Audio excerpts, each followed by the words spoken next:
Alright, hey guys, the BenchTech here, and today I will be doing a review on the Amazon 50-inch tripod.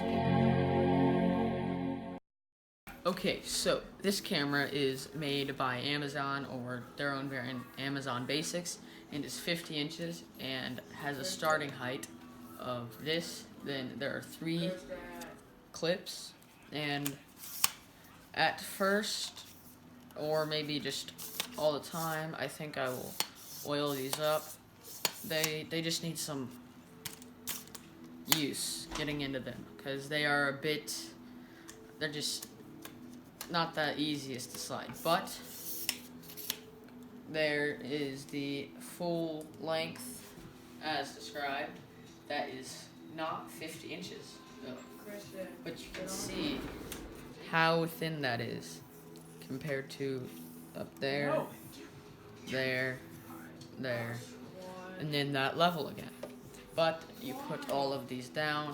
So this is, I'm not sure how many inches, but it is some amount of inches. But how you get the full amount of inches, you unscrew this little knob, and then that is your 50 inches. Which it is fairly sturdy. Obviously there's going to be some in, but it can hold itself like that, and it moves quite sturdy. There are the knobs to adjust it.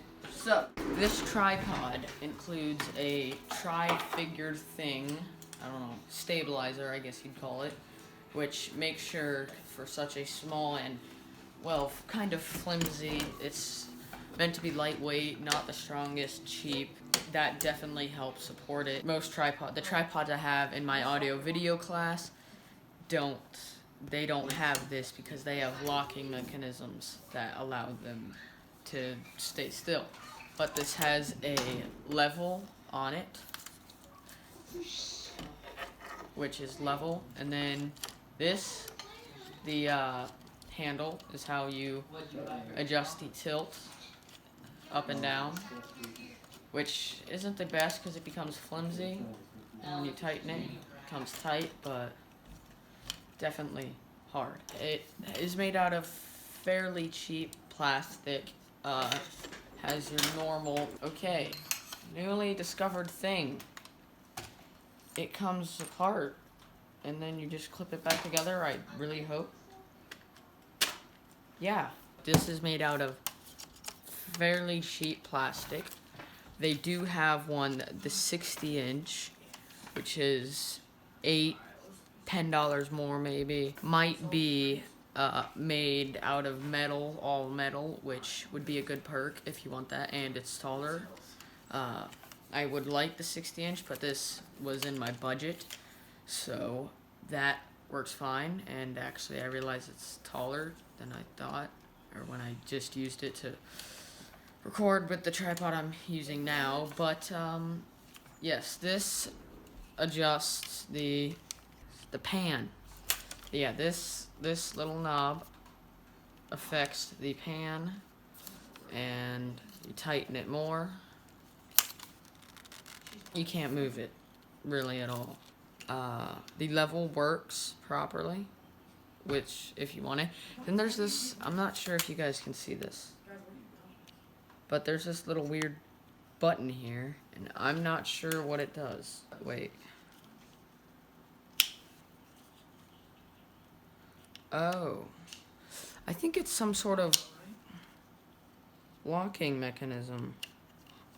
Why would it not be a thing? Oh, people, because there is this little thing, which is kind of on quick lock mechanisms. Yes, this tripod is fairly sturdy. The reviews, they're some biased because they're like, oh, it doesn't hold up the best, fell over in wind, and I don't know. From what I've tested, it doesn't seem to have would fall over in the wind, but it has rubber feet also, or rubber, yeah, rubber. It's like collapsed like this, it's 16 inches. And then at full length, it's 50 inches. And then, you know, probably perhaps for breaking it, it's not recommended for heavier or more high-end DSLRs, which I also agree with, because if you have a heavy or high-end DSLR, you probably should spend the extra good amount of money on even a $50, $60 tripod would work, but you probably want a $100 tripod to be safe.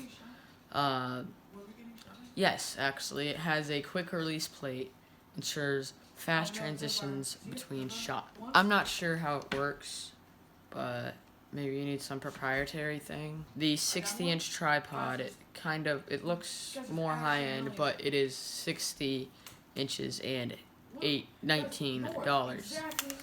So, do I think this is worth it? Compared to my mini tripod, I'm not sure. If you're doing something like me, yeah, it's probably worth it. If you're doing something more professional, this isn't the smoothest move. It's not the best, really. It does also do that. You would have to, how would you even do that? You'd have to like preset that in the beginning, I guess. But that is what this knob does right there. And it's all metal, mostly. I mean, like the full tripod, it's all metal. But if, like it says, if you're gonna use a high-end DSLR, you shouldn't be using this.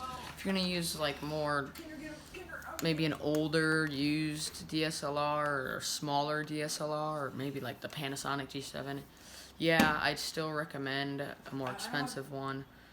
But if you're just using a phone and you want to make some YouTube videos, this is perfect. It's $12, $13.